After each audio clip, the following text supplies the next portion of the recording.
White background ಅಲ್ಲಿ ಕಾಣಿಸಲ್ಲ. ಹೌದಾ? ನಾನು ವೈಟ್ ಹೋಗ್ತೇನೆ. ಓಕೆ, ಬಾಬುರಲ್ಲಿ ಬಾಬು ಬಂದರು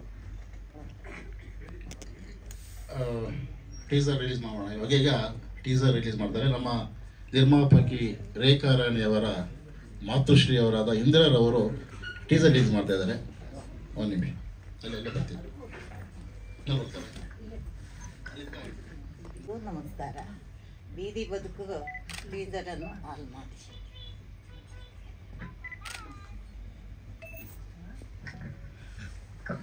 ಅದಕ್ಕೂ ಕಥೆ ಮಾಡಿಕೊಟ್ಟಾಗ ಆ ಕತೆ ಒಂದು ವಿಭಿನ್ನ ಬರಬೇಕು, ಇದು ಡಿಫ್ರೆಂಟಾಗಿರಬೇಕು.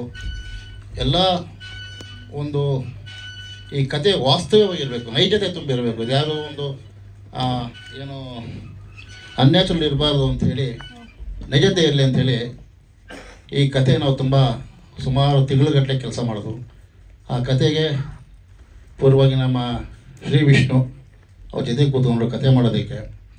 ಅವ್ರ ಮಗ ಸಾಗರು, ಆಮೇಲೆ ನಮ್ಮ ಸ್ನೇಹಿತ ಜಂಶಿವು, ಆಮೇಲೆ ನಮ್ಮ ಆಡಿಟರ್ ಶ್ರೀನಿವಾಸು, ಎಲ್ಲರೂ ಸೇರಿ ಇದು ಕತೆಗೆ ಒಂದು ಜೀವ ತುಂಬೋದು. ಹಗಲು ರಾತ್ರಿ ಬಂದು ಜೊತೆಯಲ್ಲಿ ಕೂತ್ಕೊಂಡು ಕರೆದಾಗ ಶ್ರೀ ವಿಷ್ಣು ಆಗಿರ್ಬೋದು, ಅವ್ರ ಮಗ ಸಾಗರ ಆಗಿರ್ಬೋದು, ಎಲ್ಲ ಬಂದು ಕೂತ್ಕೊಂಡು ಸರ್ ಹಿಂಗೆ ಮಾಡೋಣ ಅಂತೇಳಿ ಕತೆಗೆ ಅದಕ್ಕೆ ಒಂದು ಜೀವ ತುಂಬೋದು. ಅದು ಚೆನ್ನಾಗಿ ಬಂದಿದೆ ಅಂದ್ಕೊಂಡಿದ್ದೀನಿ. ಯಾಕಂದರೆ ನಮ್ಮ ಕೂಸು ನಮಗೆ ಚೆನ್ನಾಗಿದ್ದೇ ಇರುತ್ತೆ. ಅದನ್ನು ನೋಡಿದವ್ರು ತಾವುಗಳು ಅದನ್ನು ಹೇಳಬೇಕು. ಇಷ್ಟೊಂದು ಅದನ್ನು ಚಿತ್ರ ಬೆಳೆ ಆಗುತ್ತೆ. ಈಗ ನಾನು ಪ್ರಥಮವಾಗಿ ಈ ಚಿತ್ರದ ನಾಯಕಿ ರೇಖಾ ರಾಣಿ ಅವನ ವೇದಿಕೆ ಮೇಲೆ ಕರೀತಾ ಇದ್ದೀನಿ. ನಿರ್ಮಾಪಕಿ ಕೂಡ ಆಕೆ.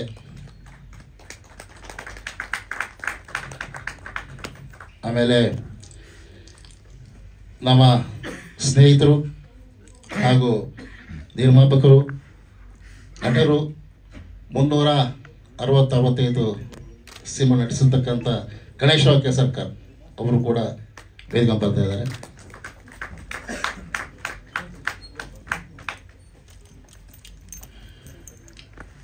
ಸಂಗೀತ ನಿರ್ದೇಶಕರು, ಈ ಚಿತ್ರಕ್ಕೆ ಸಂಗೀತ ನೀಡಿರ್ತಕ್ಕಂಥ ರಾಜ್ ಭಾಸ್ಕರ್ ಅವರು ಕೂಡ ಬಂದಿದ್ದಾರೆ. ಅವ್ರಿಗೂ ವೆಲ್ಕಮ್ ಮಾಡ್ತಾ ಇದ್ದೀನಿ. ಆಮೇಲೆ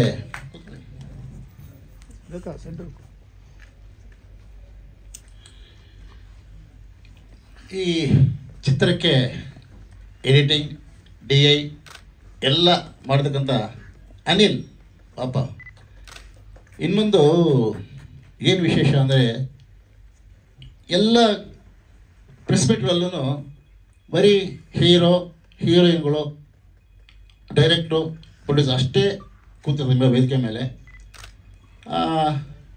ಪಾಪ ತಂತ್ರಜ್ಞರು ಯಾರೂ ಕರೆಯೋದಿಲ್ಲ, ವೇದಿಕೆ ಯಾರೂ ಕರೆಯೋದಿಲ್ಲ, ಅವ್ರ ಪರಿಚಯನೂ ಇರೋದಿಲ್ಲ. ಅವ್ರು ನಾನು ಕ್ಯಾಮ್ರಾಮ್ಯಾನು, ನಾನು ಎಡಿಟರು, ನಾನು ಮ್ಯೂಸಿಕ್ ಡೈರೆಕ್ಟ್ರು ಅಂತ ಹೇಳ್ಕೋಬೇಕಾಗುತ್ತೆ. ಹಾಗಾಗಿ ಈ ಸರಿ ನಾನು ಬರೀ ನಮ್ಮ ತಂತ್ರಜ್ಞರು ಮಾತ್ರ ಇಂಟ್ರೊಡ್ಯೂಸ್ ಮಾಡಿಸ್ತಾ ಇದ್ದೀನಿ.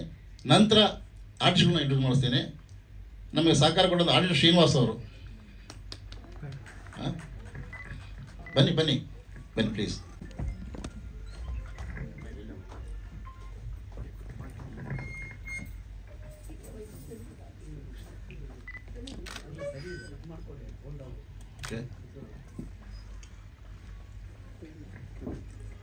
ಈ ಚಿತ್ರ ತಾವೆಲ್ಲ ಟ್ರೈಲರ್ ನೋಡಿದ್ದೀರಿ.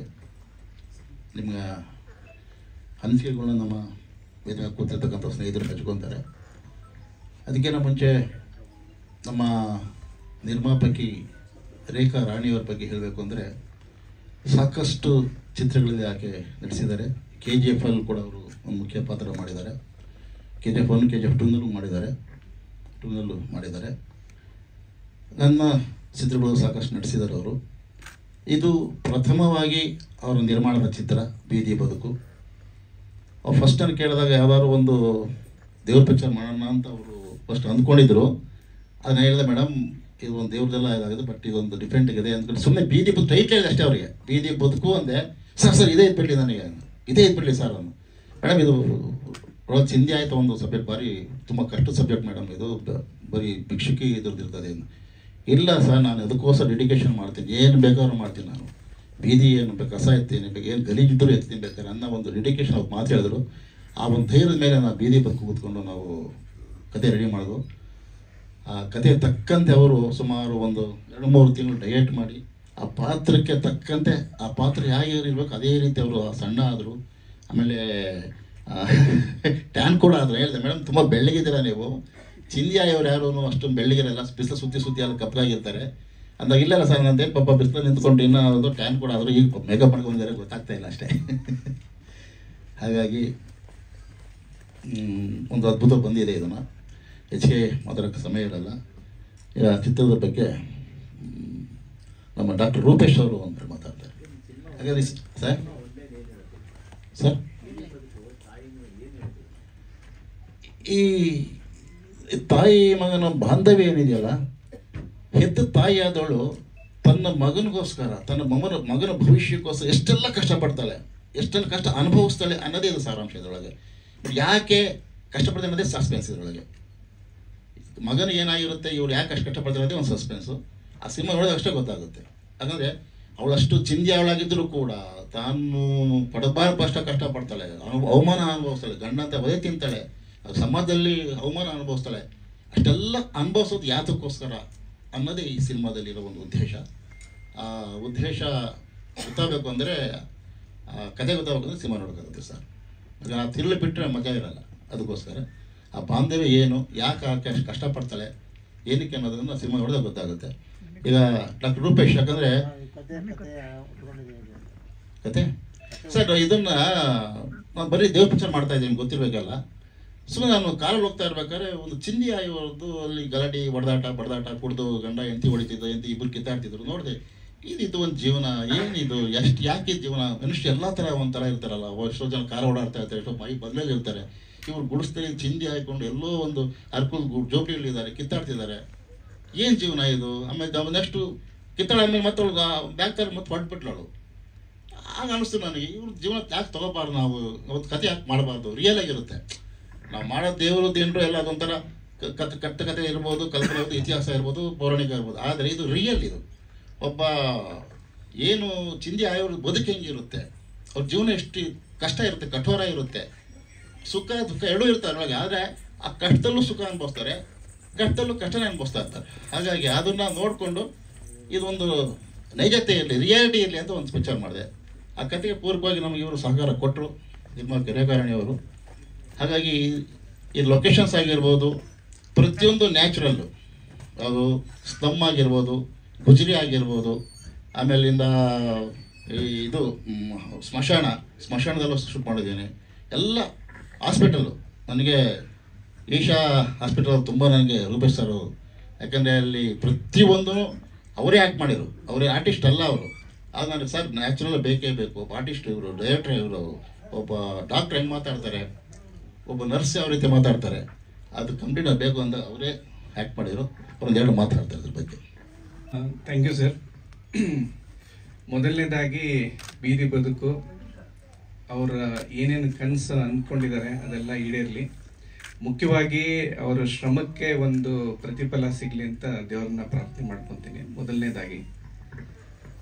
ಎರಡನೇದು, ಪುರುಷೋತ್ತಮ್ ಸರ್ ಆ್ಯಕ್ಚುಲಿ ಮೇಡಮ್ ನನಗೆ ನಮ್ಮ one of the board of director ಹಾಸ್ಪಿಟ್ಲಲ್ಲಿ ಏನೋ ಪೇಷಂಟ್ ಆಗಿ ಸ್ವಲ್ಪ ಅವರು ಡಿಸ್ಟ್ರೆಸ್ ಆಗಿ ಬಂದಿದ್ರು. ಹಾಗೆ ನಮ್ಮ ಒಡನಾಟ ಶುರು ಆಯಿತು.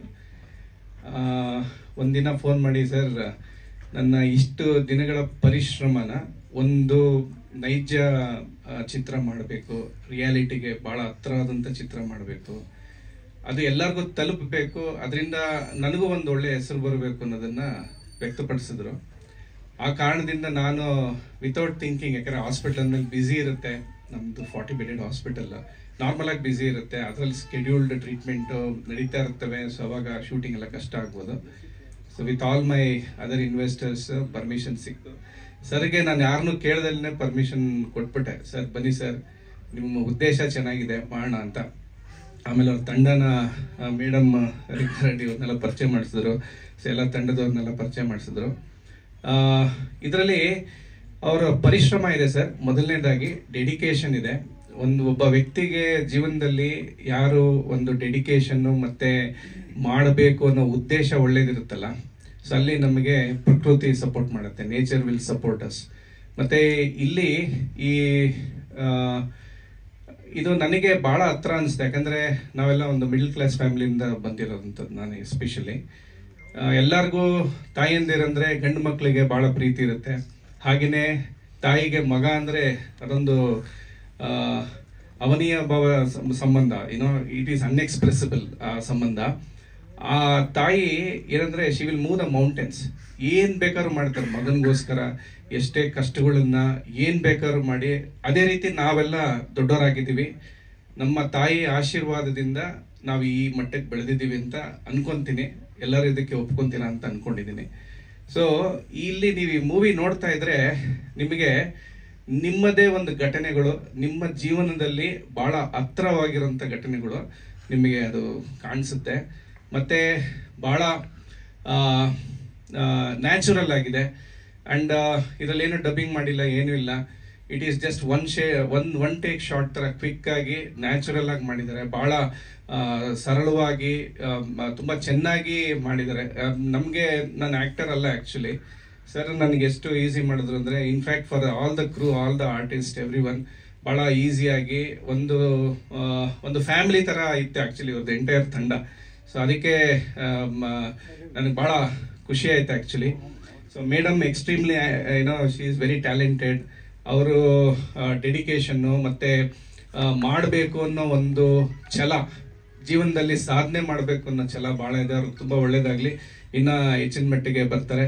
ಹಾಗೆ ಈ ಫಿಲಮಲ್ಲಿ ಒಂದು ಅವಾರ್ಡ್ ವಿನ್ನಿಂಗ್ ಮೂವಿ ಆಗಲಿ, ಜನಗಳಿಗೆ ಹತ್ರ ಆಗಲಿ ಅಂತ ನಾನು ದೇವ್ರನಲ್ಲಿ ಪ್ರಾರ್ಥನೆ ಮಾಡ್ಕೊತೀನಿ. Thank you so much. ಹೋಗ್ಬೇಕಾಗಿರೋದ್ರಿಂದ ಮಾತಾಡ್ಬಿಡಿ. ಎಲ್ರಿಗೂ ನಮಸ್ಕಾರ. ಇನ್ನು ಸ್ವಲ್ಪ ದಿನದಲ್ಲೇ ದೀಪಾವಳಿ ಹಬ್ಬ ಬರುತ್ತೆ. ಎಲ್ಲ ಮಾಧ್ಯಮ ಮಿತ್ರರಿಗೂ ದೀಪಾವಳಿ ಹಬ್ಬದ ಹಾರ್ದಿಕ ಶುಭಾಶಯಗಳನ್ನು ಮೊದಲಿಗೆ ತಿಳಿಸ್ತಾ, ಬೀದಿ ಬದುಕು ಟೈಟಲ್ ತುಂಬ ಕ್ಯಾಚಿ ಇದೆ. ಬಹುಶಃ ನನ್ನ ಹತ್ರ ನೀವು ಮೊದಲೇ ಡಿಸ್ಕಸ್ ಮಾಡಿದರೆ ಆ ಟೈಟಲ್ ನನ್ನ ನಿರ್ಮಾಣದಲ್ಲೇ ಮಾಡಬೇಕು ಅಂತ ಆಸೆ ಪಡ್ತಾ ಇದ್ದೆ, ನನಗೆ ಗೊತ್ತಿಲ್ಲ. ಆದರೆ ಅದು ಇನ್ನೊಬ್ಬ ನಟಿ ರೇಖಾ ಅವರು ಅದನ್ನು ಬೇಗ ಕ್ಯಾಚ್ ಹಾಕ್ಕೊಂಡು ಸಿನಿಮಾ ಮಾಡಿಬಿಟ್ರು. ಒಳ್ಳೆಯದಾಗಲಿ. ನಮ್ಮ ಪುರುಷೋತ್ತಮ್ ಅವರದು 27ನೇ ಸಿನಿಮಾನ, 35ನೇ ಸಿನಿಮಾ. ಇವರು ಒಂಥರ ಫ್ರೆಂಡ್ಲಿ ಡೈರೆಕ್ಟ್ರು. ಪ್ರೊಡ್ಯೂಸರ್ಗೆ ಎಲ್ಲೂ ಲಾಸ್ ಆಗದೆ ಇರೋ ಥರ ಕೆಲಸದಲ್ಲಿ ಸ್ಕ್ರಿಪ್ಟ್ ಮಾಡಿಕೊಂಡು ಶೂಟಿಂಗ್ ಸ್ಪಾಟಿಗೆ ಬಂತು ಅಂದರೆ ರಾಕ್ಷಸ. ಏನು ಆ ಕಡೆ ಯಾರು ತಿರುಗು ನೋಡಲ್ಲ, ಏನು ಅವ್ರು ಕೆಲಸ ಅಷ್ಟು ಮಾಡಿಕೊಂಡು ಕೆಲಸ ಬೇಗ ಮುಗಿಸೋದನ್ನು ನೋಡ್ತಾರೆ. ಜೊತೆಗೆ ಒಂದು ಸಿನಿಮಾ, ಈಗ ನಾವೆಲ್ಲರೂ KGF ಮಾಡೋಕ್ಕಾಗಲ್ಲ, ಎಲ್ಲರೂ ಕಾಂತಾರ ಮಾಡೋಕ್ಕಾಗಲ್ಲ. ಬಟ್ ಕಾಂತಾರ KGF ಮಾಡಿದ್ರೆ 3 ವರ್ಷ 4 ವರ್ಷ ನಾವು ಟೆಕ್ನಿಷಿಯನ್ಸು ಅಥವಾ ಬೇರೆ ಬೇರೆ ಚಿಕ್ಕ ಪುಟ್ಟ ಕಲಾವಿದರು ಕಾಯ್ಕೊಂಡಿರೋಕ್ಕೂ ಆಗಲ್ಲ. ಸೊ ಈ ಥರದ ಸಣ್ಣ ಪುಟ್ಟ ಸಿನಿಮಾಗಳಿಂದನೇ ನಮ್ಮ ಇಂಡಸ್ಟ್ರಿ ಇನ್ನೂ ಜೀವಂತ ಇದೆ ನಾನು ತೋರಿಸ್ಕೊಳ್ಳೋದಕ್ಕೆ ನಮ್ಮ ಈ ಚಿಕ್ಕ ಪುಟ್ಟ ಸಿನಿಮಾಗಳೇ ಕಾರಣ ಅಂತ ನಾನು ಹೇಳೋದಕ್ಕೆ ಭಾವಿಸ್ತೀನಿ. ಯಾಕಂದರೆ ಇವತ್ತು ಒಂದು ಸಿನಿಮಾ, ಚಿಕ್ಕ ಸಿನಿಮಾನೋ ಮಾಡಿದರೆ ದಿನಕ್ಕೊಂದು 60-70 ಜನದ್ದು ಕುಟುಂಬ ಅಂತೂ ಒಂದು 15-20 ದಿನ ಸಾವಕಾಶವಾಗಿ ನಡೆಯುವಂಥ ವ್ಯವಸ್ಥೆ ಇರುತ್ತೆ. ಅಲ್ಲದೆ ಏನು ಚಿಕ್ಕ ಪ್ರೊಡಕ್ಷನಲ್ಲಿ ಮಾಡ್ತೀವಿ, ಅವರು ಎಲ್ಲ ನಿರ್ಮಾಪಕರಿಗೂ, ಎಲ್ಲ ಆರ್ಟಿಸ್ಟ್ಗಳಿಗೂ, ಟೆಕ್ನಿಷಿಯನ್ಗಳಿಗೂ ಎಷ್ಟೆಷ್ಟು ಸಂಭಾವನೆ ಮಾತಾಡಿರುತ್ತೆ ಅಷ್ಟು ಪ್ರಾಮಾಣಿಕವಾಗಿ ತಲುಪಿಸೋ ವ್ಯವಸ್ಥೆ ಮಾಡ್ತೀವಿ. ದೊಡ್ಡ ದೊಡ್ಡ ಸಿನಿಮಾಗಳಲ್ಲಿ ಪ್ರೊಡ್ಯೂಸರು ಕೈಗೆ ಸಿಗಲ್ಲ, ಅಲ್ಲೆಲ್ಲ ಬರೀ ಸ್ಟೆಪ್ಗಳು ಜಾಸ್ತಿ ಇರ್ತವೆ. ಸೊ ಅದು ಯಾರಿಗೆ ಬರುತ್ತೋ ಬಿಡುತ್ತೋ ಗೊತ್ತಿಲ್ಲ. ದೊಡ್ಡವ್ರಿಗೆ ಸಿಗುತ್ತೆ, ಬಟ್ ಚಿಕ್ಕ ಪುಟ್ಟ ಕಲಾವಿದರು ಅಷ್ಟು ಈಸಿಯಾಗಿ ಅಮೌಂಟ್ ಸಿಗಲ್ಲ ಅವ್ರಿಗೆ. ಆದರೆ ಈ ಒಂದು ಚಿಕ್ಕ ಸಿನಿಮಾಗಳಲ್ಲಿ, ಇಂಥ ನಿರ್ದೇಶಕರು ಮಾಡೋ ಸಿನಿಮಾಗಳಲ್ಲಿ ಎಲ್ಲ ಕಲಾವಿದರಿಗೂ ಉತ್ತಮವಾದ ಸಂಭಾವನೆ ಸಿಗೋದಂತೂ ಗ್ಯಾರಂಟಿ. ಹಾಗೆ ಇವತ್ತು ರೇಖಾ ಅವರೊಂದು ನಮ್ಮ ಅನಿಲ್ ಅವರ ಎಡಿಟಿಂಗ್ ಸ್ಟುಡಿಯೋನಲ್ಲಿ ಒಂದು ಸೀನ್ ನೋಡಿದೆ, ಬೇರೆ ಯಾವುದೋ ಕೆಲಸಕ್ಕೆ ಹೋಗಿದ್ದಾಗ. ಅವಾಗ ಅನ್ನಿಸ್ತು, ಒಬ್ಬ ನಿರ್ಮಾಪಕಿ ಎಷ್ಟು ಲಕ್ಷಾಂತರ ಸುರಿದು ಅಲ್ಲೊಂದು ಸೀನ್ ಬರುತ್ತೆ, ಅದೊಂದು ಆ ಸೀನ್ ಮಾಡೋದಕ್ಕೆ ಇಷ್ಟೆಲ್ಲ ಖರ್ಚು ಮಾಡಬೇಕಾಗಿತ್ತ ನೀವು ಅನ್ನಿಸ್ಬಿಡ್ತು ನನಗೆ. ಏನೋ ಹೇಳಕ್ ಬಂದೆ, ಬ್ರೇಕ್ ಮಾಡಿದ್ರು. ಸಂತೋಷ, ರಿವೀಲ್ ಮಾಡೋದು ಬೇಡ ಬಿಡಿ. ಏನೋ ಅಂಥ ಒಂದು ಸನ್ನಿವೇಶ ಇದೆ, ತುಂಬ ಕರಳು ಹಿಂಡುವಂಥ ಸನ್ನಿವೇಶ. ಅದು ನಿಜಕ್ಕೂ ಚೆನ್ನಾಗಿ ಆ್ಯಕ್ಟಿಂಗ್ ಮಾಡಿದ್ರು ರೇಖಾ ಅವರು. ನೀವು ಅದು ತುಂಬ ಮನಸ್ಸಿಗೆ ನಾಟುತ್ತೆ ಆ ಒಂದು ಸನ್ನಿವೇಶ. ಸೊ ಇಲ್ಲಿ ವೇದಿಕೆ ಮೇಲೆ ಎಲ್ಲರೂ ಕೂಡ ನಮಗೆ ನಮ್ಮ ಸಿನಿಮಾದಲ್ಲೂ ನಮ್ಮ ಜೊತೆ ಸಹಪಾಠಿಗಳಾಗಿದ್ದವರು. ರಾಜ್ ಭಾಸ್ಕರ್ ಅಂತೂ ರಾಜ್ಕುಮಾರ್ ಅವ್ರ ಥರ ಸೆಂಚು ಮೇಲೆ ಸೆಂಚು ಹೊಡಿತಾನೆ ಅವರು ಕರ್ನಾಟಕದಲ್ಲಿ. ಆದರೂ ಕನ್ನಡ ಸರಿಯಾಗಿ ಕಲ್ತಿಲ್ಲ ಅವರು. ಇನ್ಮೇಲೆ ಒಳ್ಳೆ ಕನ್ನಡ ಕಲ್ತ್ಕೊಳ್ಳಿ. ಹಾಗೆ ಅನಿಲ್ ಅವರು ನಮ್ಮ ಒಂಥರ ಆಪತ್ ಬಾಂಧವ ಇದ್ದಾಗೆ ನಮ್ಮ ಎಲ್ಲ ಸಿನಿಮಾಗಳಿಗೂ ಎಡಿಟಿಂಗ್ ಹಿಡಿದು DI ಎಲ್ಲವನ್ನೂ ಕೂಡ ಒಂದೇ ಟೇಬಲಲ್ಲಿ ವಿತ್ ಗ್ರಾಫಿಕ್ಸ್ ಮಾಡಿಕೊಡ್ತಾರೆ. ನನ್ನ 2 ಪೌರಾಣಿಕ ಸಿನಿಮಾಗಳಿಗೂ ಕೂಡ ಇಡೀ ಚಿತ್ರರಂಗ ಮೆಚ್ಚುವಂಥ ಒಂದು VFX ಕೊಟ್ಟಂತ ಅನಿಲ್ ಅವರು ಕೂಡ ಈ ವೇದಿಕೆ ಮುಖಾಂತರ ಧನ್ಯವಾದ ತಿಳಿಸ್ತೇನೆ. ಎಲ್ಲರಿಗೂ ನಮಸ್ಕಾರ. ಇದು ಬೀದಿ ಬದುಕು. ಫಸ್ಟ್ ನಾನು ನನ್ನ ಬಗ್ಗೆ ಹೇಳ್ತೀನಿ ಒಂದೆರಡೇ. ಶ್ರೀನಿವಾಸ್ ಅಂತ, ನಾನು ಜನರಲಿ ಇಂಡಸ್ಟ್ರಿಯಲ್ಲಿ ಆಡಿಟರ್ ಶ್ರೀನಿವಾಸ್ ಅಂತಲೇ ಕರೆಯೋದು, ಇಲ್ಲ ಅಂದರೆ ಗೊತ್ತಾಗಲ್ಲ. ಯಾಕಂದರೆ ಶ್ರೀನಿವಾಸ್ ಅನ್ನೋದು ತುಂಬ ಜಾಸ್ತಿ ಇರ್ತಾರೆ. ಮೇಜರು ಎಲ್ಲ ಆಡಿಟಿಂಗು ನಂದು main auditor and tax consultant. ಈ ಬೀದಿ ಬದುಕು ನಾವು ನಮ್ಮ ಆಫೀಸಲ್ಲಿನೂ 2-3 ಸಲ ಡಿಸ್ಕಷನ್ ಮಾಡಿದ್ವಿ. ಪುರುಷೋತ್ತಮ, ನಾನು, ವಿಷ್ಣು ಎಲ್ಲ. ಅವ್ರೇನೆಂದರೆ ಪುರುಷೋತ್ತಮ್ದು ಒಂದು ಪಾಯಿಂಟು, ಒಬ್ಬರೇ ಡೆಸಿಷನ್ ತೊಗೊಳ್ಳಲ್ಲ. 2 minds ಆರ್ ಬೆಟರ್ ದ್ಯಾನ್ 1. ಅದಕ್ಕೋಸ್ಕರ ಎಲ್ಲರೂ ಒಪಿನಿಯನ್ ತೊಗೊಂಡು ಈ ಸಿನಿಮಾಗೆ ಪರ್ಟಿಕ್ಯುಲರ್ ಆಗಿ ತುಂಬ ಕಷ್ಟಪಟ್ಟು screen play, dialogue, direction, lyrics ಬರೆದಿದ್ದಾರೆ. ತುಂಬ ಚೆನ್ನಾಗಿ ಮಾಡಿದ್ದಾರೆ. ಇವ್ರ ಕಷ್ಟಕ್ಕೆ ಸಹಕಾರ ಕೊಟ್ಟಿರೋರು ರೇಖಾನು ತುಂಬ ಕಷ್ಟಪಟ್ಟು ನಟಿಸಿದ್ದಾರೆ ಇದರಲ್ಲಿ. ಬೀದಿ ಬದುಕು ಅಂದರೆ ಅಯ್ಯೋ ಟೈಟಲಲ್ಲೇ ಬರುತ್ತಲ್ಲ, ಇನ್ನು ಏನು ನಾವು ಸಿನಿಮಾ ನೋಡೋದು ಅನ್ಕೋಬಾರ್ದು. ಯಾಕೆಂದರೆ ಅದರಲ್ಲಿ ಟ್ವಿಸ್ಟ್ ಇದೆ. ಆ ಸಿನಿಮಾ ನೋಡಿದ್ರೇ ಆ ಟ್ವಿಸ್ಟ್ ಗೊತ್ತಾಗೋದು. ಯಾಕೆಂದರೆ ಬೀದಿ ಬದುಕು ಮೀನಿಂಗ್ ಗೊತ್ತಾಗೋಗ್ಬಿಡುತ್ತೆ. ಅಯ್ಯೋ ಸ್ಟ್ರೀಟ್ ಲೈಫು ಏನು ನಾವು ಇದು ಸಿನಿಮಾ ಅಂತ. ಆ ಥರ ಅಲ್ಲ. ಸಿನಿಮಾ ಖಂಡಿತವಾಗಿ ನೋಡಿ. ಆಮೇಲೆ ನಿಮ್ಮೆಲ್ಲರ ಸಹಕಾರ ಬೇಕು. ಪ್ರಿಂಟ್ ಮೀಡಿಯಾ, ವಿಜುವಲ್ ಮೀಡಿಯಾ ಎಲ್ಲರೂ ಸಹಕಾರ ಕೊಟ್ಟರೆ. ಯಾಕೆಂದರೆ ಸಣ್ಣ ಫಿಲ್ಮು ಅಂತ ಅಲ್ಲ, ಸಿನಿಮಾ ಸಕ್ಸಸ್ ಆದಮೇಲೆ ದೊಡ್ಡ ಫಿಲ್ಮು ಆಗುತ್ತೆ. ತೆಗೆಯುವಾಗ ಸಣ್ಣದು ದೊಡ್ಡದು ಅಂತ ಇದಿರುತ್ತೆ. ಸಕ್ಸಸ್ ಆದಮೇಲೆ ಅದರ ಲೆವೆಲೇ ಬೇರೆ ಇರುತ್ತೆ. ಸೊ ನನ್ನ ಅನಿಸಿಕೆ ಏನಂದರೆ, ಇದು ಅವಾರ್ಡ್ಸು ಬರಬೇಕು, ದುಡ್ಡು ಬರಬೇಕು. ದುಡ್ಡು ಬಂದರೆ, ಈಗ ನಾನು 6 ಸಿನಿಮಾ ಮಾಡಿದ್ದೀನಿ ಬೇಸ್ಡ್ ಆನ್ ಸೋಷಲ್ ಇಶ್ಯೂಸ್. ದುಡ್ಡು ಬಂದಿಲ್ಲ, ಬಟ್ ಸಿನಿಮಾ ಅಂತರೂ ಮಾಡಿದ್ದೀನಿ. ಏನಂದರೆ ಸಹಕಾರ ಬೇಕು. ಅದಕ್ಕೋಸ್ಕರ ನಾನು ಕೇಳ್ಕೊಳ್ಳೋದೇನೆಂದರೆ, ನಿಮ್ಮೆಲ್ಲರ ಸಹಕಾರ. ಸಿನಿಮಾ ಥಿಯೇಟ್ರಲ್ಲಿ ನೋಡಬೇಕು, ಇಂಥ ಸಿನಿಮಾಗಳು ನೋಡಬೇಕು. ಅದು ನನ್ನ ಅಭಿಪ್ರಾಯ. ಆಮೇಲೆ ಇದಕ್ಕೆ ವರ್ಕ್ ಮಾಡಿರೋ ಟೆಕ್ನಿಷಿಯನ್ಸ್ ಎಲ್ಲ, ರಾಜ್ ಭಾಸ್ಕರ್ ಆಗಿರಲಿ, ಅನಿಲ್ ಕುಮಾರ್ ಆಗಿರಲಿ, ಮುತ್ತು ಅವರಾಗಿರಲಿ, ಎಲ್ಲ ತುಂಬ ಚೆನ್ನಾಗಿ ವರ್ಕ್ ಮಾಡಿದ್ದಾರೆ. ಇದರಲ್ಲಿ ನನಗೂ ಪುರುಷೋತ್ತಮ ಅವರು ಒಂದು, ನಾನು ಬೇಡ ಅಂದೆ, ಆದರೂ ಮಾಡಿ ಸರ್ ನೀವು, ಅವ್ರಿಗೆ ನಾನು ರೆಗ್ಯುಲರ್ ಆಡಿಟಿಂಗ್ ವರ್ಕ್ ಮಾಡ್ತೀನಿ, ಮಾಡಿ ಚೆನ್ನಾಗಿದೆ ಅಂತೇಳಿ ಮುಸ್ಲಿಂ ಕ್ಯಾರೆಕ್ಟರ್ ಹಾಕಿ ಮಾಡಿಕೊಟ್ಟಿದ್ದಾರೆ, ಮಾಡಿಸಿದ್ದಾರೆ ಅವರು. ನಾನು ಮಾಡಿದ್ದಲ್ಲ, ಅವ್ರು ಮಾಡಿಸಿದ್ದಾರೆ. Thank you. ಇದು ಒಳ್ಳೆಯದಾಗಲಿ, ಟೀಮ್ಗೆ ಒಳ್ಳೆಯದಾಗಲಿ. Thank you very much. Rekha ರಾಣಿಯವರು 2 ಮಾತಾಡಬೇಕು. ಎಲ್ಲರಿಗೂ ನಮಸ್ಕಾರ. ಫಸ್ಟ್ ಆಫ್ ಆಲ್ ನಿಮ್ಮೆಲ್ಲರಿಗೂ ಥ್ಯಾಂಕ್ಸ್ ಹೇಳ್ತೀನಿ. ಯಾರಿಗಾದ್ರೂ ಈಗ ಎದ್ದು ಹೋಗ್ಬೇಕು ಅಂತ ಅನಿಸಿದರೆ ನಿಮ್ಮಲ್ಲಿ ಇವಾಗಲೇ ಹೋಗಿ. ಪಾಪ ಅವ್ರು ರೆಕಾರ್ಡಿಂಗ್ ಮಾಡುವಾಗ ಮಧ್ಯೆ ಹೋಗ್ಬೇಡಿ. ನನ್ನ ಹೆಸರು ರೇಖಾ ರಾಣಿ ಅಂತ ಯಾಕೆ ಹೇಳ್ತಿದ್ದಾರೆ ಇವ್ರು ಪದೇ ಅಂದರೆ, ಆ್ಯಕ್ಚುಲಿ ಅಲ್ಲಿ ರೇಖಾ ಸಾಗರ್ ಅಂತಿದೆ. ನಾನು ಲೈಕ್ ಸೋಷಿಯಲ್ ಮೀಡಿಯಾದಲ್ಲಿ ರೇಖಾ ರಾಣಿ ಅಂತ ಫೇಮಸ್ ಆಗಿದ್ದು.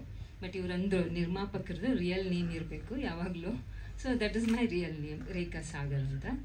ನಾನು KGF 2 ಅಲ್ಲಿ ಮಲ್ಲಮ್ಮನ ಪಾತ್ರ ಮಾಡಿದ್ದೆ. ಹಪ್ಪಳ ಎಲ್ಲ ಆರುವಾಗ ಇಲ್ಲಲ್ಲ, ಮಲ್ಲಮ್ಮ ಹಪ್ಪಳ ಹುಷಾರು ಅಂತ, ಅದೇ ಮಲ್ಲಮ್ಮ ನಾನು. ನನಗೆ ತುಂಬ ಮಾತಾಡೋದು ಇವಾಗ ಲೈಕ್ ಎಲ್ಲರೂ ಎಲ್ಲ ಹೇಳ್ಬಿಟ್ಟಿದ್ದಾರೆ. ನಾನು ನಿಮ್ಮ ಅಂದರೆ ಸಮಯನ ವ್ಯರ್ಥ ಮಾಡಿದೆ, ಸ್ವಲ್ಪ ಅದ್ರಲ್ಲಿ ಮಾತಾಡ್ತೀನಿ. ಸರ್, ನನಗೆ ಬೀದಿ ಬದುಕು ಕತೆ ಹೇಳಬೇಕಾದ್ರೆ like it was very challenging. ನನಗೆ ತುಂಬ ಗ್ಲಾಮರು, ಫ್ಯಾಷನು ಆ ಥರದ್ದೇನು ಅಲ್ಲದೆ ತುಂಬ ಕಷ್ಟಪಟ್ಟು ಚಿಂದಿ ಒಳ್ದು ಕತೆ ಅಂತ ಹೇಳಿದ್ರು. ಸೊ ಅದಕ್ಕೆ ಮೆಂಟಲಿ ನಾನು ಪ್ರಿಪೇರ್ ಆಗಿದ್ದೆ.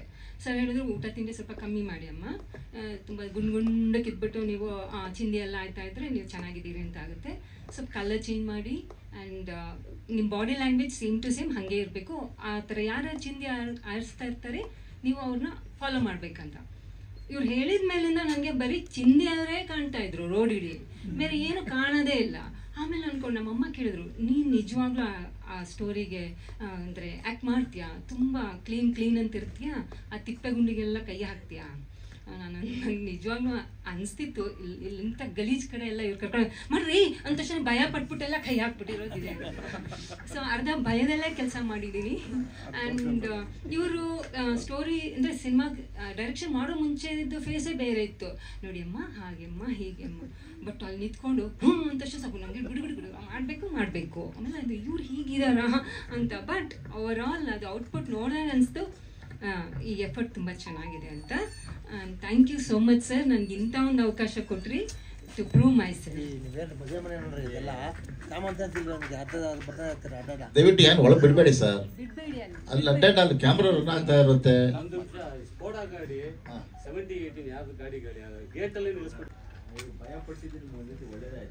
ತುಂಬ ಸರ್, ತುಂಬ ಒಳ್ಳೆಯದು. ಭಯ ಅಂದರೆ ಎಂತ ಅವರು ಅಷ್ಟು ಅಂದರೆ ಈ ಥರ ಇರಬೇಕು, ಹೀಗೆ ಮಾಡಬೇಕು, ಈ ಸೀನ್ ಹೀಗೆ, ಆಮೇಲೆ ಎಲ್ಲರೂ ರೆಡಿ ಆಯ್ತಾ ಮಾಡ್ರಿ ಅಂದ ತಕ್ಷಣ ನನಗೆ ಅದು ಬಂದ್ಬಿಡ್ತೈತೆ. ಇಲ್ಲಾಂದ್ರೆ ನಾನು ಕ್ಯಾಶುವಲ್ ಆಗಿ ಪರಿಚಯದವರಲ್ಲ ಏನೋ ಮಾಡ್ಬೋದು.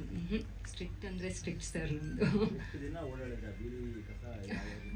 ಸರ್ ಓಡಾಡೋದಂದರೆ ನನ್ನ ಎಲ್ಲೆಲ್ಲಿ ಇವರೆಲ್ಲ ನಡ್ಕೊಂಡು ಹೋಗೋದು ಕಾಣಿಸ್ತಾರೋ ಅವ್ರು ಹೋಗೋವರೆಗೂ ನೋಡೋದು, ಆ ನಡೆಯೋ ಸ್ಟೈಲ್ ಏನು, ಆಮೇಲೆ ಆ ಚಿಂದಿ ಹಾಕ್ಕೊಂಡವರು ಅವ್ರದ್ದೇ ಒಂದು ವಾಕಿಂಗ್ ಸ್ಟೈಲೇ ಬೇರೆ, ಆಮೇಲೆ ಕೊಳಕಾಗಿರೋದು. ಸೊ ಇದೆಲ್ಲ ನಂದು ಫುಲ್ಲು ತದ್ವಿರುದ್ಧವಾಗಿತ್ತು. That's all I followed that whatever he said. ಯಾಕಂದರೆ ಒಂದು ಚಾಲೆಂಜಿಂಗ್ ಆಗಿರೋ ಸಬ್ಜೆಕ್ಟು. ಇದನ್ನು ಮನಸ್ಪೂರ್ವಕವಾಗಿ ಮಾಡಬೇಕಲ್ಲ. ಈಗ ಅಂದರೆ ಗ್ಲಾಮರ್ ಆಗಿ ಸ್ಟೈಲಿಶ್ ಆಗಿ ಬಂದ್ಬಿಡಿ ಅಂದರೆ ಲೇಡೀಸ್ ತುಂಬ ಖುಷಿಪಟ್ಟು ಮಾಡ್ತಾರೆ. ನೀನು ಚಿಂದಿ ಅವಳು, ನಿನ್ನ ಮನೇನೂ ಇಲ್ಲ ಸರ್. ಅಲ್ಲಿ ನಾವು ಎಲ್ಲಿ ಶೂಟ್ ಮಾಡಿದ್ವಿ ಅಲ್ಲಿ ರೆಸ್ಟ್ ರೂಮ್ ಕೂಡ ಇಲ್ಲ. ಅಲ್ಲಿ ಎಷ್ಟು ಗಲೀಜಾಗಿತ್ತು ಆ ಸ್ಲಮ್ ಅಂದರೆ ಸ್ಲಮ್ ಒಳಗೆ ಕರ್ಕೊಂಡೋಗಿ ಅದ್ರ ಮಧ್ಯೆನೇ ಆ ಕೆಲಸ ಮಾಡಿಸಿ, ಆವಾಗ ಅವ್ರ ಬದುಕು ಎಷ್ಟು ಕಷ್ಟ ಇತ್ತು, ನಾವೆಷ್ಟು ಚೆನ್ನಾಗಿದ್ದೀವಿ ಆ ಫೀಲಿಂಗ್ ಎಲ್ಲ ನಾನು ಆಗ ಅದ್ರ ಒಳಗಡೆ ಆ ಮನೆ ಒಳಗಡೆಯಿಂದ ಫೀಲ್ ತೊಗೊಂಡೆ ಅಲ್ಲಿರೋ ಹೆಂಗಸರನ್ನೆಲ್ಲ ನೋಡಿ. So some I we did it. ಹಾಂ ನೋಡಿದ್ದೀನಿ ಸರ್.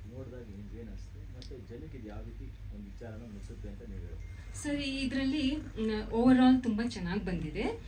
ಜನಕ್ಕೆ ಏನಂದರೆ ತುಂಬ ಇರೋರು ಇಲ್ಲದೆ ಇರೋರನ್ನ ತುಂಬ ಅಂದರೆ ಈ ಥರ ಮನೆ ಮಠ ಇಲ್ದಿರೋರು, ವಿದ್ಯೆ ಇಲ್ದಿರೋರು, ಆಮೇಲೆ ಅವ್ರ ಕೊಳಕು ಬಟ್ಟೆಗಳು ನೋಡಿ ನಾವು ಒಂದು ಜಡ್ಜ್ ಮಾಡಿಬಿಡ್ತೀವಿ, ಇವ್ರ ಅಸಹ್ಯ, ಇವ್ರು ಕಳ್ಳರು, ಆ ಥರದ್ದೆಲ್ಲ ನಮ್ಗೊಂದು ಫೀಲಿಂಗ್ ಬಂದ್ಬಿಡುತ್ತೆ.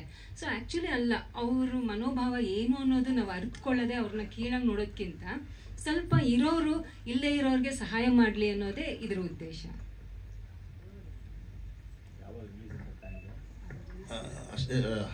ಆದಷ್ಟು ಬೇಗನೆ ಮಾಡ್ತೀವಿ. ಸ್ವಲ್ಪ ನೋಡಿಕೊಂಡು ಕಾಂತಾರ ಅಲೇಸುವ ಮುಗೀಲಿ, ಆಮೇಲೆ ನೋಡೋಣ ಅಂತ. ಆಮೇಲೆ ಭಯ ಪಡಿಸಿರೋ ಅಂತ ಹೇಳಿದ್ರಲ್ಲ, ಯಾಕಂದರೆ ಇವರು ಫುಲ್ಲು ಮಾಡಲ್, ಇವರು ಆ ಸ್ಟೈಲಾಗಿ ಇದು ಅಭ್ಯಾಸ ಇತ್ತು. ಅಲ್ಲಿ ನಾನು ಆ್ಯಕ್ಚುಲಿ ಎಲ್ಲೂ ನಾನು ಸೆಟ್ಗಳಲ್ಲಿ ಇದು ಬೇರೆ ಕಡೆ ಮಾಡ್ದಂಗೆ ಬೇಕು ಅಂತ ಪೇಪರ್ ಚಿಂದಿ ಅದು ಇದು ಹಾಕಿ ಮಾಡಿಸಿದ್ದಲ್ಲ. ನ್ಯಾಚುಲಿ ಎಲ್ಲಿ ಹೊಲಸಿರುತ್ತೋ, ಎಲ್ಲಿ ಗಲೀಜು ಇರುತ್ತೋ ಅಲ್ಲೇ ಹೋಗ್ತಿದ್ದೆ ನಾನು, ಅಲ್ಲೇ ಶೂಟ್ ಮಾಡ್ತಿದ್ದೆ ನಾನು. ತಿಪ್ಪೇಗೊಂಡು ವರ್ಷದಲ್ಲಿ ಮೂಗಿಗಳಕ್ಕಾಗಲ್ಲ, ಆ ಜನ ಒಳಗೆ ಮೂಗು ಮುಚ್ಚಿ ಮಾಡೋರು, ಅಲ್ಲಿ ಇವ್ರು ಕಳಿಸ್ತಿದ್ದೆ, ಹೋಗಿ ಐಸಿರಿಯಲ್ಲಿ ನಿಂತಿದ್ದೆ. ಆಡ್ರಿ ಟಕ್ ಮಾಡಿಬಿಡೋರು ಅವಾಗ. ಯಾಕಂದ್ರೆ ನಾನು ಮಾಡಮ್ಮ ಅಂದಿದ್ರೆ ಮಾಡಲಿ ಬಿಡಿ ಸರ್ ಅಂದ್ಬಿಡೋರು. ಅದಕ್ಕೆ ಮಾಡ್ರಿ ಕ್ಯಾರೆಕ್ಟರ್ ಬರ್ಬೇಕು ಬೇಡವಾ ಪಾಪ ಕೈ ಹಾಕಿ ಕೈ ಹಾಕೋರು ಸರ್. ಹೊಲಸು ನಿಮ್ಮ ಪಿಕ್ಚರ್ ನೋಡಿ ಗೊತ್ತಾಗುತ್ತೆ ನಿಮಗೆ. ಈಗ ಲಾಸ್ಟ್ ಸೀನ್ ನೋಡಿರ್ಬೇಕು ನೀವು, ಫುಲ್ ಒರಿಜಿನಲ್ ಚಿಂತಿನೇ ಎಲ್ಲ, ಹೊಲಸು ನೊಣ, ಆಮೇಲೆ ಮಕ್ಕಳು ಗಲೀಜು ಎಲ್ಲ ಅಲ್ಲಿರೋದು, ತುಳ್ಕೊಂಡು ಓಡಾಡಿದ್ದಾರೆ. ಬೇಕು ನನಗೆ ಬೇಕು ಯಾಕಂದ್ರೆ ಅಂದೆ ಅವ್ರಿಗೆ ಚಿಂದಿ ಅವರೇನು ಸ್ಟೈಲಾಗಿರ್ತಾರ, ಆಯ್ಬೇಕು ಹಾಯ್ಕೊಳ್ಳಿ ಅಂತ ಪಾಪ ಗಿದ್ದೆಲ್ಲ ಹಾಯ್ಕೊಂಡು ಹಳೆದೆಲ್ಲ ಹಾಯಿಸಿ ಪೇಪರ್ ಚಿಂದಿ ಎಲ್ಲ ಹಾಯಿಸಿದ್ದಾರೆ. ನ್ಯಾಚುರಲ್ಲಾಗಿ ಮಾಡಿದ್ದಾರೆ. ಅದಕ್ಕೆ ಖುಷಿ ಆಗುತ್ತೆ ಅವ್ರು ಮಾಡೋದಕ್ಕೆ. ನಾನು ಸೆಲೆಕ್ಟ್ ಮಾಡಿದ್ದು ಖುಷಿ ಅಂತ ನನಗೆ ಅನಿಸ್ತು. ಆ ಪಾತ್ರ ಅವ್ರಿಗೆ ಜೀವ ತುಂಬಿದ್ದಾರೆ ಅಂತ ನಾನು ಹೇಳಕ್ಕೆ ಇಷ್ಟಪಡ್ತಿದ್ದೀನಿ. 100% ಸರ್, ಕ್ಲೀನ್ ಮಾಡಿಸಿದ್ದೀನಿ, ಚಿಂದಿ ಹಾಯಿಸಿದ್ದೀನಿ. ಅದೇ ಹೇಳಿದ್ರು ನಮ್ಮ ಗಣೇಶ್ ಅವರು, ಏನು ಮೇಡಮ್ ಲಕ್ಷ ಸುರಿದ್ಬಿಟ್ಟು ಚಿಂದಿ ಹಾಕಿ ಹೋಗಿದ್ದೀರಲ್ಲ ಅಂತ. ಬಟ್ ಪಾತ್ರ ನಾನಲ್ಲಿ ಪಾತ್ರಕ್ಕೆ ಒತ್ತು ಕೊಡ್ಬೇಕೆ ವಿನಃ ಅವ್ರು ನಿರ್ಮಾಪಕರು ಅವ್ರು ಅದು ನಾನು ಹೇಳೋಕ್ಕೆ ಸಾಧ್ಯನೇ ಇಲ್ಲ. ಅಲ್ಲಿ ಪಾತ್ರ ಅಷ್ಟೇ ನನಗೆ ಬೇಕಷ್ಟೇ, ನಂಗೆ ಅಲ್ಲಿ ಆ ಕ್ಯಾರೆಕ್ಟರ್ ಮಾಡಬೇಕಷ್ಟೇ. ನನಗೆ ಅಲ್ಲಿಗೆ ಮುಲಾಜಿಲ್ಲ ನನ್ನ ಹತ್ರ. ನಾನು ಯಾರೇ ಆಗಿರ್ಬೋದು, ಅನುಭವ ಗಣೇಶ ನಿರ್ಮಾಪಕರು ನಾನು ಯಾರಿಗೂ ಸರಿಯಾಗಿ ಕೊಡಲ್ಲ, ಅವ್ರು ಈಗ ತಗೊಳೋದೇ ಇಲ್ಲ. ಇನ್ನು ಇಬ್ಬಪ್ಪ ಹಾಕಿದ್ರೆ ನಾನು ಅಲ್ಲ ಅಷ್ಟೇ, ಇಲ್ಲಿ ಕ್ಯಾರೆಕ್ಟರ್ ಮಾಡಷ್ಟೇ, ನಾನು ಹೇಳಿದ್ ಮಾಡಬೇಕಷ್ಟೇ. ನನ್ನ ಹತ್ರ ಅವೆಲ್ಲ ಏನೇನ್ಸು ಅವೆಲ್ಲ ಇಲ್ಲವೇ ಇಲ್ಲ. ಮಾಡಬೇಕು ಅಷ್ಟೇ. ಹೌದು ಸರ್, ನಾನೇ ಸಾಂಗ್ ಬರೆದಿರೋದು. ಇಲ್ಲಿ 2 ಬಿಟ್ ಇದೆ, ಅಂದರೆ ಸೀಕ್ವೆನ್ಸ್ ತಕ್ಕಂತೆ. ಅದು ಲಾಸ್ಟ್ ಬಿಟ್ ಕೇಳಿರ್ಬೇಕು ನೀವು, ಲಾಸ್ಟ್ ಇದು ಅದನ್ನು ಇದೆ. ಅದು ಸಿನಿಮಾದಲ್ಲಿ ನಿಮ್ಗೆ ಅದು ನೋಡಿದಾಗ ನಿಮ್ಗೆ ಅದು ಕತೆ ಪೂರಕವಾಗಿದೆ. ಆ ಸಾಂಗ್ ಅನ್ನೋದು ಸುಮ್ಮನೆ ಮಾಡಿದ್ದಲ್ಲ, ಅದು ಆ ಕಥೆ ಒಳಗೆ ಒಂದು ಕಥೆ, ಆ ಹಾಡಲ್ಲೇ ಒಂದು ಕಥೆ ಇದೆ. ಹಾಗಾಗಿ ಆ ಕಥೆ ಅದಕ್ಕೆ ತಕ್ಕಂತೆ ಆ ಹಾಡು ಮಾಡಿದ್ದೀನಿ. ಈಗ ಇದು ಒಂದು 25 ಡೇಸ್ 25 ದಿವಸ ಮಾಡಿದ್ದೀನಿ. ಯಾಕಂದರೆ ಚಿಂದಿ ಅಲ್ಲಿ ಇಲ್ಲಿ ಆಮೇಲೆ ಒರಿಜಿನಲ್ ಸ್ಲಮ್ಗಳು ಸರ್, ನಾನು ಎಲ್ಲೂ ಸೆಟ್ ಹಾಕ್ಸಿಲ್ಲ. ಆ ಒರಿಜಿನಲ್ ಒಳಗಡೆ ಹೋದರೆ ನೊಣ ಗುಯ್ ಅನ್ನೋದಂಗೆ, ಒಳಗಡೆ ಹೋದರೆ ನೊಣ ಮುತ್ಕೊಳ್ಳೋದಂಗೆ, ನೊಣ ಮುತ್ಕೊಳ್ಳೋದು, ಆಮೇಲೆ ಇಲಿ ಹೆಗ್ನೆಲ್ಲ ಓಡ್ಬರೋದು, ಆಮೇಲೆ ನಾಯಿಗಳು ಕಾಟ ಎಲ್ಲ ತುಂಬ ಇತ್ತು ನನಗೆ. ಆದರೂ ಅದರಲ್ಲಿ ಇವ್ರು ಹಂಗೂ ಸಾರು ಮಾಡ್ರಿ ಓರಿ ಒಳಗಡೆ ಅಲ್ಲಿ ಮನೆ ಪಾಪರೆಲ್ಲ ನಮಗೆ ಒಳಗಡೆ ಮಾಡಿದ್ದೀನಿ. ನೀವು ಸೀನ್ ನೋಡಿರ್ಬೇಕು ನೀವು, ಮನೆ ಸ್ಲಮ್ ಗುಡ್ಸ್ದೊಳಗಡೆ ಶೂಟ್ ಮಾಡಿದ್ದೀನಿ. ಆಮೇಲೆ ಗುಜರಿ, ಒರಿಜಿನಲ್ ಗುಜರಿ ಯಾವುದೋ ಅಲ್ಲಿ ಸೆಟ್ ಮಾಡಿದ್ದಲ್ಲ, ಒರಿಜಿನಲ್ ಗುಜರಿ, ಅಲ್ಲೂ ಗುಜರಿ ಮಾಡಿದ್ದೀನಿ. ಸ್ಮಶಾನ, ನಮ್ಮ ವಿಷ್ಣುಗೆ ಥ್ಯಾಂಕ್ಸ್ ಹೇಳಬೇಕು. ಅವರೇ ಗುಜರಿ ಆಗಿರ್ಬೋದು, ಸ್ಮಶಾನ ಆಗಿರ್ಬೋದು, ಆ ಸ್ಲಮ್ಮಾಗಿ ಎಲ್ಲ ತೋರಿಸಿ ಇಲ್ಲಿ ಮಾಡೋಣ ಸರ್ ಅಂತೇಳಿ ನನಗೆ ತುಂಬ ಅನುಕೂಲ ಮಾಡಿಕೊಟ್ರು. ಒರಿಜಿನಲ್ ಸ್ಮಶಾನ, ಒರಿಜಿನಲ್ ಗುಜರಿ, ಒರಿಜಿನಲ್ ಸ್ಲಮ್ಮು ಎಲ್ಲ ನನಗೆ, ಹಾಸ್ಪಿಟಲ್ ನನಗೆ ಒರಿಜಿನಲ್ ಎಲ್ಲೂ ನಾನು ಸೆಟ್ ಆಗಿರಲಿ ಯಾವುದೂ ಇಲ್ಲ ಸರ್, ಎಲ್ಲ ಒರಿಜಿನಾಲಿಟಿ. ಆರ್ಟಿಸ್ಟ್ಗಳಾಗಿರ್ಬೋದು ಎಲ್ಲರೂ ಎಲ್ಲ ಪಕ್ಕ ನಿಮಗೆ ಸಿನಿಮಾ ಗೊತ್ತಾಗುತ್ತೆ. ಇದು ಯಾವುದು ನಾವು ಸಿನಿಮಾ ಮಾಡಿದ್ದೀವಿ ಅನಿಸಿಲ್ಲ, ಅದು ನಾವು ಹಾಗೆ ತಗೊಂಡೋಗಿದ್ದೀವಿ ಅನಿಸುತ್ತೆ. ಇದು ಸಿಂಗ್ಸ್ ಅಂಡ್ ಸಾಗರ್ ಬನ್ನಿ ಸರ್ ಪ್ಲೀಸ್. ಎಲ್ಲಿದ್ರಿ ಸರ್ ನೀವು? ನಮ್ಮಲ್ಲಿ ಡಬ್ಬಿಂಗ್ ಇಲ್ಲ, ನಾವು ಈ ಪಿಕ್ಚರ್ ಮಾಡಿದಾಗ ಎಲ್ಲೂ ನಾವು ಡಬ್ ಮಾಡಲಿಲ್ಲ. ಹಾಗಾದರೆ ಎಲ್ಲ ಆರ್ಟಿಸ್ಟ್ ಒರಿಜಿನಲ್ ಸೌಂಡು ತುಂಬ ಕಷ್ಟಪಟ್ಟು ಎಲ್ಲಿ ಒಂಚೂರು ಔಟು ಸೌಂಡ್ ಬಂದರು ಇಲ್ಲ ಸರ್ ರೂಮೂರು ಅಂತ ಹೇಳೋರು. ಪಾಪ ಆರ್ಟಿಸ್ಟ್ಗಳು ಅಷ್ಟೇ ನಿಯತ್ತಾಗಿ ಅವ್ರು ಹೇಳ್ದಂಗೆಲ್ಲ, ಯಾಕಂದ್ರೆ ಆ್ಯಕ್ಟ್ ಕರೆಕ್ಟಾಗಿ ಮಾಡಿದ್ರು ಕೂಡ ಸರ್ ಸೌಂಡ್ ಇನ್ನೂ ಸರಿ ಬೇಕು ಅನ್ನೋ ಪಾಪ. ಆದ್ರೂ ಯಾಕಂದರೆ ಅವರು ಒಂದು ಕೆಲಸ ಇದೆಯಲ್ಲ ತುಂಬ ಖುಷಿ ಆಯ್ತು ನನಗೆ. ಎಲ್ಲೇ ಸ್ವಲ್ಪ ಸೌಂಡ್ ಇದಾದ್ರೂ ಸರ್ ಇಲ್ಲ ಸರ್ 139 ಯಾಕ್ರಿ ಚೆನ್ನಾಗಿ ಮಾಡಿದ್ರಲ್ಲ, ಇಲ್ಲ ಸರ್ ನಾನು ಸೌಂಡು ಯಾಕೊಂದು ಸಮಾಧಾನ ಆಗ್ತಿಲ್ಲ ಅಂತವ್ರು. ಹಾಗಾಗಿ ತುಂಬ ಅದ್ಭುತವಾಗಿ ಸೌಂಡು ನನಗೆ ಮಾಡಿದೆ. ಈವನ್ ನಾವು ಡಬ್ ಮಾಡಿದ್ರು ಕೂಡ ಅಷ್ಟು ಕ್ಲಾರಿಟಿ ಬರಲ್ವೇನೋ, ಅಷ್ಟು ಕ್ಲಾರಿಟಿಗೆ ನಮ್ಗೆ ಸೌಂಡು ಮಾಡಿಕೊಟ್ಟಿದ್ದಾರೆ ಸಿಂಗ್ ಸೌಂಡ್ ಅವರು. ಥ್ಯಾಂಕ್ಸು ಸಾಗರ್ ಅವರೇ. ಎಲ್ರಿಗೂ ನಮಸ್ಕಾರ. ಫಸ್ಟು ನಾನು ಥ್ಯಾಂಕ್ ಯು ಹೇಳೋಕ್ಕೆ ಇಷ್ಟಪಡೋದು ನಮ್ಮ ಡೈರೆಕ್ಟ್ರು ಸರ್ಗೆ. ಏಕೆಂದರೆ ಸಾರಿ ನಾನು ಯಾವತ್ತೂ ಸ್ಟೇಜ್ ಸ್ವಲ್ಪ ನರ್ವಸ್ ಆಗ್ತಾಯಿದ್ದೀನಿ, ಇನ್ನು ರಿಯಲಿ ಸಾರಿ. ಒಬ್ಬರು ಡೈರೆಕ್ಟ್ರು ಯಾರಾದರೂ ಕೆಲಸ ಮಾಡ್ತಾರೆ ಅಂದರೆ ಆ ಕೆಲಸದ ಬಗ್ಗೆ ಅರ್ಥ ಮಾಡಿಕೊಂಡು ಅದು ಟೈಮಿಂಗ್ ಕೊಡೋದಿದೆಯಲ್ಲ, ಅದು ತುಂಬ ಇಂಪಾರ್ಟೆಂಟು. ನಾನೇನೋ ಮಾಡಬೇಕು ಇದು ಮಾಡೋ ಅವ್ರ ಕೆಲಸ ಕರೆಕ್ಟಾಗಿ ಬರಬೇಕು ಅದೆಲ್ಲ. ಸೊ ಒನ್ ಮೋರ್ ಕೇಳಿದ್ರು ಅಷ್ಟೇ, ಯಾಕೆ ಬಟ್ ಅವ್ರು ಆಯಿತು ತೋಳಿ, ಇದು ಟೈಮ್ ವೇಸ್ಟ್ ಆಗುತ್ತೆ ಅದು ಏನೂ ಯೋಚನೆ ಮಾಡಲಿಲ್ಲ. ಮೇಡಮ್ ಅಷ್ಟೇ, ಅವ್ರು ಪ್ರತಿ ಶಾರ್ಟ್ ಮುಗಿದ ಮೇಲೂ ಸೌಂಡ್ ಕರೆಕ್ಟಾಗಿ ಬಂತ ಸರ್ ಅಂತ ಕೇಳೋರು. ಬಟ್ ನಾನು ಹೇಳೋಕ್ಕೆ ಇಷ್ಟಪಡೋದು ಒಂದೇ, ಇಡೀ ಟೀಮ್ ಏನಿತ್ತು ಒಂದು ಫ್ಯಾಮಿಲಿ ಥರ ಇತ್ತು. ತುಂಬ ಚೆನ್ನಾಗಿ ಕೆಲಸ ಮಾಡಿದ್ವಿ. ನಂಗೆ ತುಂಬ ಒಳ್ಳೆ ಅನುಭವ ಆಯಿತು. Thank you. ಸಿನಿಮಾ ಗೊತ್ತಾಗುತ್ತೆ, ಒಂದು ಚೂರು ಸೌಂಡ್ ಗೊತ್ತಿ, ನೀವೆಲ್ಲ ಡಬ್ ಮಾಡಿದ್ರೆ ಅನ್ಸುತ್ತೆ ಆ ಲೆವೆಲ್ ಬಂದಿದೆ ಸೌಂಡು ಒಂದು ಚೂರು. ಆಮೇಲೆ ಓನ್ಲಿ ನಮಗೆ ಎಫೆಕ್ಟ್ಸ್ ಅಷ್ಟೇ. ಇವಾಗ ಪೇಪರು ಆಯ್ತಿರ್ಬೇಕಾದ್ರೆ ಆ ಸೌಂಡು ಅದು ತುಂಬ ಅದ್ಭುತವಾಗಿದೆ. ನಾವು ಇವಂತ ಎಫೆಕ್ಟ್ಸ್ ಹಾಕಿರೋ ಅಷ್ಟು ಕ್ಲಾರಿಟಿ ಬರಲ್ಲ, ನ್ಯಾಚುರಲ್ ಸಿಂಕ್ ಆಗಿದೆ, ತುಂಬ ಚೆನ್ನಾಗಿ ಮಾಡಿದ್ದಾರೆ. ರಾಜ್ ಭಾಸ್ಕರ್ ಎಲ್ಲರಿಗೂ ನಮಸ್ಕಾರ. ಬೀದಿ ಬದುಕು ಈ ಪಿಕ್ಚರ್ ಮ್ಯೂಸಿಕ್ ಡೈರೆಕ್ಟರ್ ನಾನೇ. ಇದು ನಮ್ಗೆ ಸಾಂಗ್ಸ್ ಕೊಟ್ಟಿದ್ದೆ ಪ್ರಸೋದನ್ ಸರ್ಗೂ ಥ್ಯಾಂಕ್ಸ್. ವಿಷ್ಣು. ಎಲ್ಲರಿಗೂ ನಮಸ್ಕಾರ. ಈ ಚಿತ್ರದಲ್ಲಿ ಸಹ ನಿರ್ದೇಶಕನಾಗಿ ನಮ್ಮ ಗುರುಗಳ ಜೊತೆ ಕೆಲಸ ಮಾಡಿದೆ, ಪುರುಷೋತ್ತಮ್ ಸರ್ ಜೊತೆಗೆ. ಅವ್ರಿಗೂ ಥ್ಯಾಂಕ್ಸ್, ಮತ್ತು ರೇಖಾ ರಾಣಿ ಅವ್ರಿಗೂ ಥ್ಯಾಂಕ್ಸ್.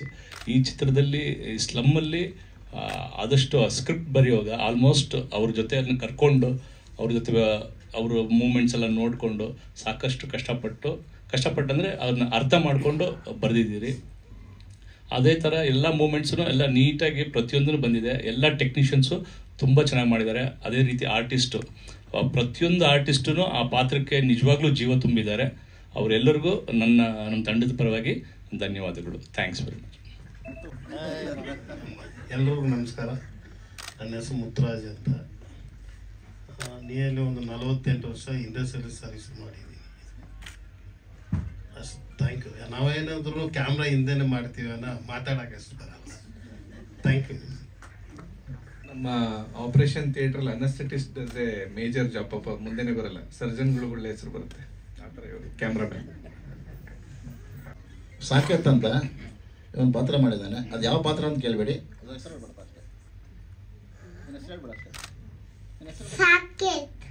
ಪಾತ್ರ ಮಾಡಿದ್ದೀನಿ ಅಂತ ಪಾತ್ರ ಮಾಡಿದ್ದೀನಿ.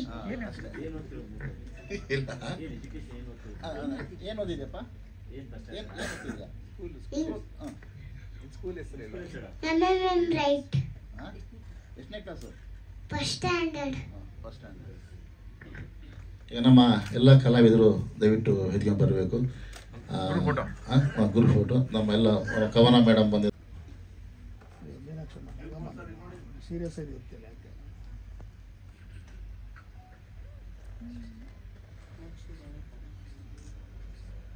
ಉಷಾ ಮೇಡಮ್ ಬನ್ನಿ ಮೇಡಮ್. ಉಷಾ ಮೇಡಮ್ ಬರಲಿಲ್ಲ. ಉಷಾ ಮೇಡಮ್ ಬನ್ನಿ ಬನ್ನಿ ಬನ್ನಿ. ಅವರೆಲ್ಲ ಫುಲ್ಲು ಇನ್ಚಾರ್ಜ್. ಬನ್ನಿ ಬನ್ನಿ. Total incharge, film incharge ಅವರೇನೆ.